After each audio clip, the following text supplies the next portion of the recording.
హైదరాబాద్ పాత బస్తీ చార్మినార్ పరిసర ప్రాంతాల్లో రోడ్డుపై నిలబడి ఉన్న మహిళ దగ్గరికి ఒక వాహనదారుడు వచ్చి మేడం आपको रैपिडो चाहिए क्या అనేసి అడుగుతాడు. ఆ మహిళ కూడా అతనికి ఆన్సర్ చేస్తూ ఆ रैपिडो चलाते हो क्या आपके पास ఐడి है क्या అనేసి అడుగుతుంది. ఆ మహిళకి ఆ వ్యక్తి పైన అనుమానం రావడంతో మొత్తం మాటల్ని రికార్డ్ చేసి తన సోషల్ మీడియా అకౌంట్లో పోస్ట్ చేస్తుంది. ఈ వీడియో పదే పదే వైరల్ కావడంతో దేశవ్యాప్తంగా రచ్చకి చర్చకి దారితీస్తుంది. ఎట్టకేలకు హైదరాబాద్ పోలీసులు ఆ వ్యక్తిని అదుపులో తీసుకుని విచారించగా నువ్వు అసలు ఆ మహిళ దగ్గరికి ఎందుకు వెళ్ళావు, ఎందుకు ఇలాంటి క్వశ్చన్ చేసావు, అసలు నువ్వు ర్యాపిడో డాక్యుమెంట్స్ కూడా నీ దగ్గర లేవు కదా, నీ ఉద్దేశం ఏంటి అనేసి అడగగానే అతను ఎలాంటి సరైన సమాధానం ఇవ్వకపోవడంతో పోలీసులు అతని పైన కేసు నమోదు చేసి న్యాయస్థానంలో హాజరుపరుస్తారు. న్యాయస్థానం 2 రోజులు అతనికి జైలు శిక్ష విధిస్తూ ₹1050 ఫైన్ వేస్తుంది.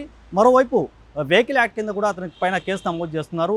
దేశవ్యాప్తంగా చాలామంది మహిళల పైన ఇలాంటి దారుణాలు జరుగుతున్నాయి. ఇలాంటి ఇబ్బందికరమైన కొంతమంది వ్యాఖ్యలు చేస్తూ ఉంటారు. అలాంటి అవేర్నెస్ కోసమే ఈ వీడియో నేను పోస్ట్ చేశాను.